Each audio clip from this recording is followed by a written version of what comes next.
Vous êtes sans doute déjà en possession de la décision téléchargeable au lien suivant qui va nous permettre d'aborder la lecture d'une décision de justice. Il convient tout d'abord d'analyser des repères qui vont nous aider dans la compréhension du document.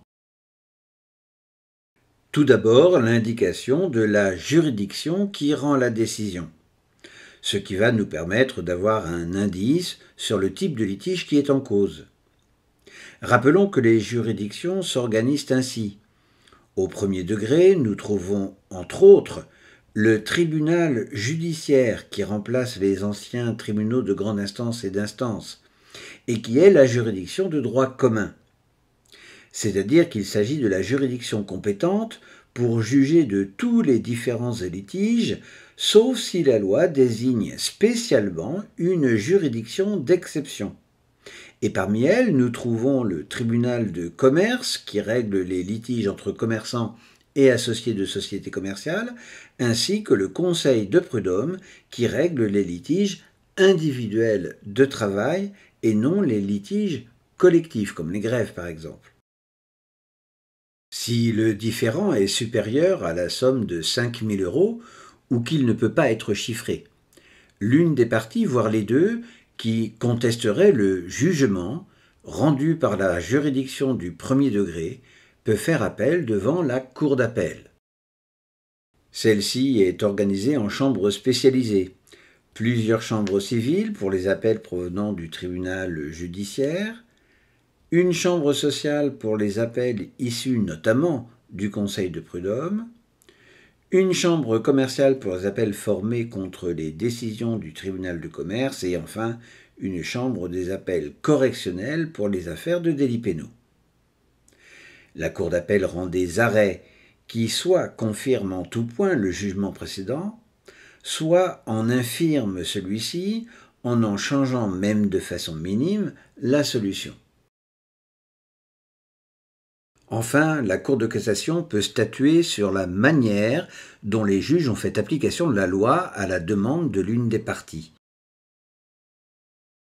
Le pourvoi peut s'effectuer contre un arrêt d'appel devant des chambres spécialisées ou à l'issue d'un jugement si celui-ci n'a pas pu être frappé d'appel. La Cour de cassation, à l'issue de son examen, a deux possibilités. Soit elle valide définitivement la décision contestée, soit elle l'annulera purement et simplement, et celle-ci devra être recommencée par une juridiction de niveau identique. Ici, il s'agit bien d'une décision de la Cour de cassation saisie par une partie qui entend contester l'application qui a été faite de la loi dans une décision précédente. Et il s'agit d'une décision de la Chambre sociale, ce qui permet de supposer l'historique de l'affaire, avec un doute cependant sur l'existence ou non d'un arrêt d'appel. Enfin, il s'agit d'un arrêt de rejet validant définitivement la décision attaquée. Attention, dans un arrêt de cassation, nous aurions la mention casse et annule. C'est-à-dire que les juges vont critiquer la décision qui précède en expliquant en quoi les juges ont mal appliqué la loi et ainsi l'annuler. Enfin, nous pouvons remarquer la date qui permet de se resituer dans un contexte historique. Attachons-nous maintenant à la structure de la décision qui suit un ordre précis. Parfois, un arrêt de cassation peut commencer par l'énoncé d'une règle de droit que la Cour entend mettre en avant et ériger en principe juridique, mais ce n'est pas le cas ici. Chaque paragraphe est introduit par l'expression « attendu que », qui a la même signification que « considérant que » ou encore « étant donné que », éventuellement complété de plusieurs « que » supplémentaires. Il s'agit d'une locution traditionnelle qui introduit une idée, qui explique la décision finale des juges et qui se termine par un point-virgule. L'ensemble forme ce que l'on appelle les attendus de la décision.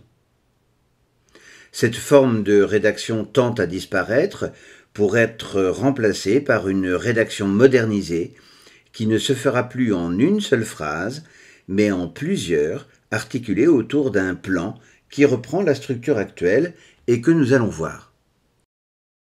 Bien que le Code de procédure civile ne l'impose pas, contrairement aux parties suivantes, une décision commence par rappeler la situation de fait qui a conduit au litige, de manière à pouvoir fixer le contexte dans lequel la loi va devoir s'appliquer.